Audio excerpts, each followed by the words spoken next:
Hello, good morning all of you. तो आज अब हम देखेंगे किंगडम प्रोटिस्टा के बारे में।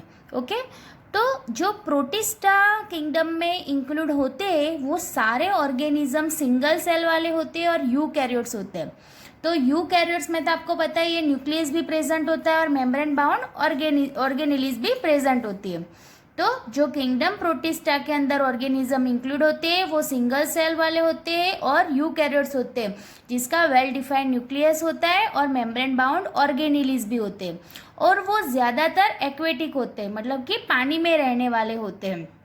और ये जो प्रोटिस्टा किंगडम है उनकी एक लिंक बनी हुई होती है, किसके साथ? तो एनिमल के साथ भी, प्लांट के साथ भी और फंगाई के साथ भी। ओके, वो जैसे हमें एक एक उसके एग्जाम्पल के बारे में देखेंगे तब हमको पता चल जाएगा। तो किंगडम प्रोटिस्टा में कौन कौन से ऑर्गेनिज्म इंक्लूड होते हैं जिसके बारे में हमें देखना है डिटेल में, उसके नाम पहले देख लेते हैं। तो सबसे पहले है क्राइसोफाइट्स, दूसरा है डायनोफ्लेजेट्स, तीसरा यूग्लिनोइड्स, चौथा स्लाइम मोल्स और पांचवा है प्रोटोजुअन्स। तो ये जो प्रोटिस्टा ग्रुप वाले ऑर्गेनिज्म है उनका रिप्रोडक्शन कैसे होता है? तो दो तरह से होता है रिप्रोडक्शन, सेक्सुअली भी होता है और एसेक्सुअली भी होता है। तो एसेक्सुअली और सेक्सुअली दोनों होता है, उसमें भी फ्यूजन से भी होता है और उनमें क्या बनता है, जाइगोट फॉर्मेशन से भी उनका रिप्रोडक्शन होता है। ओके, तो हम सबसे पहले अब देखेंगे क्राइसोफाइट्स के बारे में। तो अब हम देखते हैं क्राइसोफाइट्स।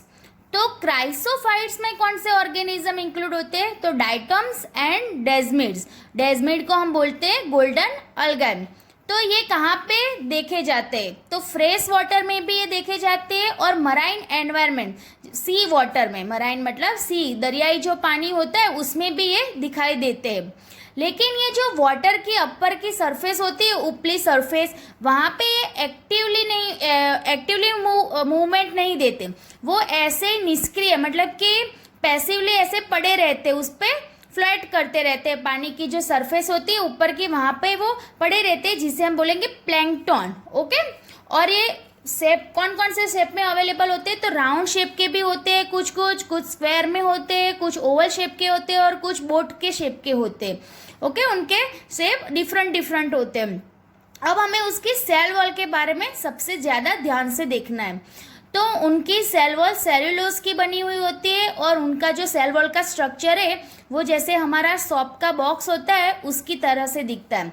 जैसे कि हम जहाँ पे सॉप रखते हैं वो बॉक्स थोड़ा स्मॉल होता है और उसके ऊपर का जो ढक्कन होता है वो थोड़ा, जो नीचे वाला पोर्शन है उससे थोड़ा बड़ा होता है। ऐसे सॉप बॉक्स की जो स्ट्रक्चर होता है उसी तरह से ये क्राइसोफाइट्स की सेल वॉल का स्ट्रक्चर होता है। और ये जो क्राइसोफाइट्स की सेल वॉल होती है उसमें कहीं जगह पे सिलिका एम्बेडेड होती है। सिलिका बहुत ज़्यादा कंटेंट में होती है उसकी सेल वॉल में, और इसकी वजह से उनकी सेल वॉल क्या होती है, बहुत रिजिड होती है, बहुत टफ होती है और वो कभी भी डिस्ट्रॉय नहीं होती। आपको पता है सिलिका कभी डिस्ट्रॉय नहीं होते। तो ये जो क्राइसोफाइट्स होते हैं उनकी सेल वॉल में सिलिका सबसे ज़्यादा कंटेंट में देखी जाती है, इसकी वजह से वो भी कभी डिस्ट्रॉयड नहीं होती। तो ये डिस्ट्रॉय नहीं होती, उसकी वजह से क्या होगा, अगर क्राइसोफाइट्स डेड हो जाएंगे फिर भी उनकी सेल वॉल तो वैसे ही उनके एनवायरनमेंट में पड़ी रहेगी, मतलब वो तो डिस्ट्रॉय होने नहीं वाली। तो इस तरह से उनकी जो सेल वॉल का एक्यूमुलेशन होता है उनके एनवायरनमेंट में, तो उसे हम बोलेंगे डाइटोमेसियस अर्थ। और आप सबको पता है कुछ ऑर्गेनिज्म हमारे लिए हार्मफुल होते हैं और कुछ बहुत यूज़फुल होते हैं। तो क्राइसोफाइट्स यूज़फुल है, तो उसके कौन कौन से यूज़ है उसके बारे में हम देखते हैं। तो ये जो क्राइसोफाइट्स है उसमें सिलिका कंटेंट ज़्यादा है, हमने देखा भी, तो उसकी वजह से उसका सबसे पहला यूज़ है पॉलिशिंग के लिए। अगर कोई भी चीज़ को हमें शाइनिंग देनी हो, ओके, तो उसको हमें पॉलिशिंग करना पड़ता है। पॉलिशिंग के लिए हमें थोड़ा उस तरह से सिलिका कंटेंट वाला कुछ चाहिए, तो क्राइसोफाइट्स पॉलिशिंग के लिए सबसे ज़्यादा यूज़ किया जाता है। और फिर फिल्ट्रेशन के लिए भी ये यूज़ किया जाता है, ऑयल्स के और जो शुगर सिरप है उनका फिल्ट्रेशन करना हो तो भी ये यूज़ किया जाता है। और कुछ टूथपेस्ट में, जैसे कि जो टूथ वाइटनिंग वाले टूथपेस्ट आती है उसके अंदर भी ये यूज़ किया जाता है। और ये जो क्राइसोफाइट्स है उसके अंदर फूड का स्टोरेज ऑयल फॉर्म में, फैट के फॉर्म में होता है, स्टोरेज है ऑयल फॉर्म में। इसकी वजह से इसका यूज़ कई बार बायोफ्यूल के प्रोडक्शन में भी होता है। ओके, तो क्राइसोफाइट्स के बारे में आपको क्लियर है। सबसे पहले वो कहाँ पे दिखाई देते हैं, उसके बारे में, वो कैसे दिखाई देते हैं, मतलब कि वो एक्टिव है या ऐसे पैसिवली है, उसके बारे में बात करनी है। उसके शेप कौन कौन से उसके बारे में, और सबसे मेन है उसकी सेल वॉल। ये डायटोमेसियस अर्थ कई बार पूछा जाता है एग्जाम में कि किसे कहते हैं डायटोमेसियस अर्थ, तो वो और उसके यूजेस। तो पॉलिशिंग के लिए, फिल्ट्रेशन के लिए, टूथपेस्ट में और बायोफ्यूल के प्रोडक्शन में भी उसका यूज होता है। तब हम आगे देखेंगे डायनोफ्लेजेट्स के बारे में। तो अब हम देखेंगे डायनोफ्लेजेट्स के बारे में। तो डायनोफ्लेजेट्स भी सी वाटर में देखे जाते हैं, मराइन वाटर के अंदर देखे जाते हैं, और वो फोटोसिंथेटिक होता है प्लांट्स के जैसे।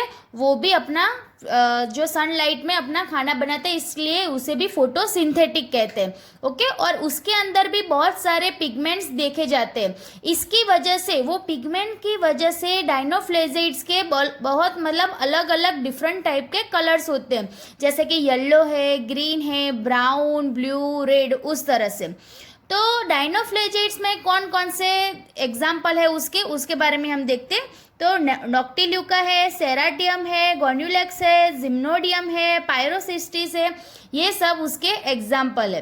तो ये जो डायनोफ्लेजेट्स होते हैं, उनकी सेल वॉल भी सेल्यूलोज की प्लेट से बनी हुई होती है। इसकी वजह से वो भी स्टीफ होती है, मतलब जो सेल वॉल होती है उसकी वो एकदम स्टीफ होती है सेल्यूलोज के कंटेंट की वजह से।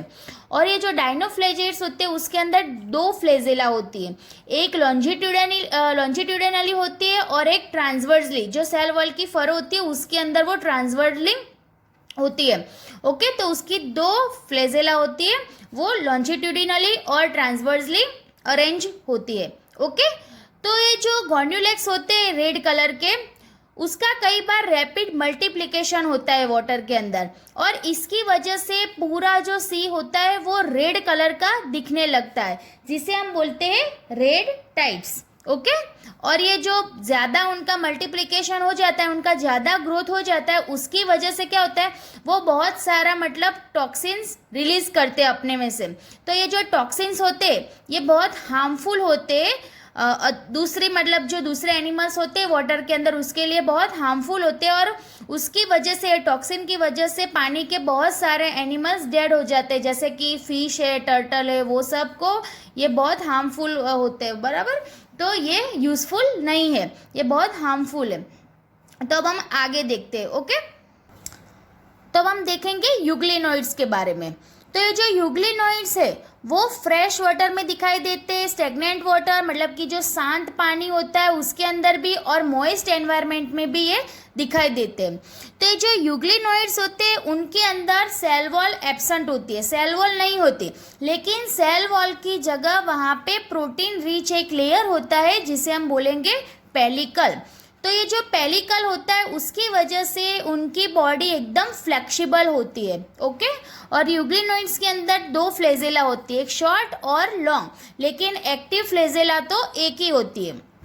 और यूग्लिनोइड्स क्या होते हैं, फोटोसिंथेटिक होते हैं। पर अगर कुछ टाइम ऐसा हो कि सनलाइट अवेलेबल नहीं, आप सबको पता है फोटोसिंथेटिक के लिए सनलाइट तो वेरी इंपॉर्टेंट है, पर सनलाइट कई बार अवेलेबल ना हो, बराबर, तो वो क्या करते हैं, कुछ जो छोटे ऑर्गेनिज्म होते हैं उन पे डिपेंडेड रहते हैं। ओके, इसकी वजह से वो क्या है, हिट्रोट्रॉप्स भी हो गए। तो यूग्लिनोइड्स है वो दोनों है, फोटोसिंथेटिक भी है और हिट्रोट्रॉप्स भी है। ओके, और उसके अंदर जो हायर प्लांट होते हैं उसके अंदर जैसे पिगमेंट्स होते हैं वैसे ही पिगमेंट्स उसके अंदर भी देखे जाते हैं, जैसे कि क्लोरोफिल ए है, क्लोरोफिल बी है, ज़ैंथोफिल है, जो कि हायर प्लांट्स के अंदर दिखाई देते हैं ये पिगमेंट, वैसे ही पिगमेंट्स ये यूग्लिनोइड्स के अंदर भी देखने को मिलते हैं। ओके, और उसका एग्जाम्पल क्या है, तो यूग्लिना। तब हम देखेंगे आगे स्लाइम मोल्ड्स के बारे में। तो ये जो स्लाइम मोल्ड्स है वो सेप्रोफाइटिक है, बिकॉज वो डिकेड ट्विग्स एंड लीव्स पे डिपेंडेड होते हैं और उसमें से जो ऑर्गेनिक कंपोनेंट होते हैं उसका यूज़ करते हुए। ओके, इसके लिए उसे क्या कहते हैं हम, सेप्रोफाइटिक। और वो जब सूटेबल कंडीशन के अंदर एग्रीगेशन मतलब कि क्लस्टर बनाते तो हम उसे क्या बोलेंगे, प्लाज्मोडियम, ओके, और वो काफ़ी फीट तक ग्रो करते हैं। लेकिन एडवर्स कंडीशन होती है तब वो फ्रूटिंग बॉडीज फॉर्म करता है और उसकी टिप्स पे स्पोर प्रेजेंट होते हैं और वो ट्रू वॉल भी पजेस करता है, मतलब उसके अंदर ट्रू वॉल भी होती है। तो ये जो स्पोर होते हैं वो काफ़ी ईयर तक जिंदा रह सकते हैं बिकॉज ये जो ट्रू वॉल्स होती है उसके अंदर बहुत सारा रेजिस्टेंस होता है। ओके, तो ये स्लाइम मोल्ड्स के बारे में क्लियर है। वो सेप्रोफाइटिक्स होता है और वो जो डिकेड चीज़ होती है उसमें से ऑर्गेनिक कंपोनेंट को यूज़ करता है और वो एग्रीगेशन करके प्लाज्मोडियम फॉर्म बनाता है सूटेबल कंडीशन के अंदर, और जब एडवर्स कंडीशन होगी तब वो फ्रूटिंग बॉडीज बनाता है और उसके अंदर जो स्पोर्स होते हैं वो ट्रू वॉल पजेस करते हैं और वो काफ़ी ईयर तक जिंदा रह सकते बिकॉज उनका रेजिस्टेंस अच्छा होता है। ओके, तब हम आगे देखेंगे। तब हम देखेंगे प्रोटोजोन्स के बारे में। तो वो हिट्रोट्रॉप्स होते हैं एज अ प्रीडेटर्स और अ पैरासाइट्स। तो प्रीडेटर्स में क्या होता है, तो वो एनिमल्स को पूरा निगल जाता है, मतलब कुछ भी है ऑर्गेनिज्म या एनिमल उसे पूरा निगल जाता है, जिसे हम बोलेंगे प्रीडेटर्स। और पैरासाइट्स जैसे कि मॉस्किटो है, लाइस है, तो वो क्या करता है, मतलब हमारे में से क्या करता है, ब्लड को सक कर लेता है। ओके, तो उसे हम बोलेंगे पैरासाइट्स। तो ये जो प्रोटोजोअन्स है उसके 4 ग्रुप्स है। सबसे पहला है एमोएबोइड प्रोटोजोअन्स। तो वो फ्रेश वाटर के अंदर दिखाई देते हैं, सी वाटर के अंदर भी और मॉइस्ट सॉइल में भी प्रेजेंट होते हैं। और आप सबको पता है कि अमीबा के अंदर क्या होता है, फॉल्स फीट होते हैं और उसकी जिसे हम बोलेंगे स्यूडोपोडिया, और वो स्यूडोपोडिया को यूज़ करके अपना फूड कैप्चर करता है। ओके, और इसका जो मराइन फॉर्म्स है, मतलब जो मराइन वाटर में रहते हैं उस वाला जो फॉर्म है इसका, उसके आसपास सिलिका का लेयर होता है। तो उसका एग्जाम्पल कौन सा है, तो एंट अमीबा। ओके, तब दूसरा हम देखते हैं फ्लैजेलेटेड प्रोटोजोअन्स। तो वो फ्री लिविंग और पैरासाइटिक होते हैं, उनके आसपास फ्लेजेला होती है, उनके पास फ्लेजेला होती है और वो स्लीपिंग सिकनेस करता है ह्यूमन के अंदर। तो उसका एग्जाम्पल क्या है, ट्राइपेनोसोमा। ओके, तो फ्लैजेलेटेड प्रोटोजोअन्स क्या है, उनके पास फ्लेजेला होते हैं, वो स्लीपिंग सिकनेस करता है ह्यूमंस के अंदर और उसका एग्जाम्पल है ट्राइपेनोसोमा। तीसरा है सिलेटेड प्रोटोजोअन्स। तो वो एक्वेटिक एक्टिवली मूविंग ऑर्गेनिज्म है, उनमें मैनी सिलिया मतलब कि बहुत सारी सिलिया प्रेजेंट होती है और उसमें एक कैविटी होती है जिसे हम बोलते हैं गलेट, जो कि सेल सरफेस के आउटसाइड पे ओपन होती है। ओके, तो उसका एग्जाम्पल है पैरामीशिया। और चौथा है स्पोरोजोअन्स। तो स्पोरोजोअन्स का एग्जाम्पल क्या है, प्लाज्मोडियम। तो उसकी बहुत सारी स्पेसीज है, आप सबको पता है कि ये मलेरिया करता है ह्यूमन के अंदर। ओके, तो एनोफिलिस मॉस्किटो से ट्रांसमिट होता है, उसकी बहुत सारी स्पेसीज होती है। प्लाज्मोडियम वाइवेक्स है, फाल्सीफेरम है, मलेरियाई है। ओके, और इनकी एक लाइफ साइकिल होती है, इन्फेक्टियस लाइफ साइकिल, जिसे मलेरियल साइकिल बोलते हैं, जो आप आगे उसके बारे में डिटेल में देखेंगे। तो ये आपको इतना क्लियर है। Okay friends, bye, take care.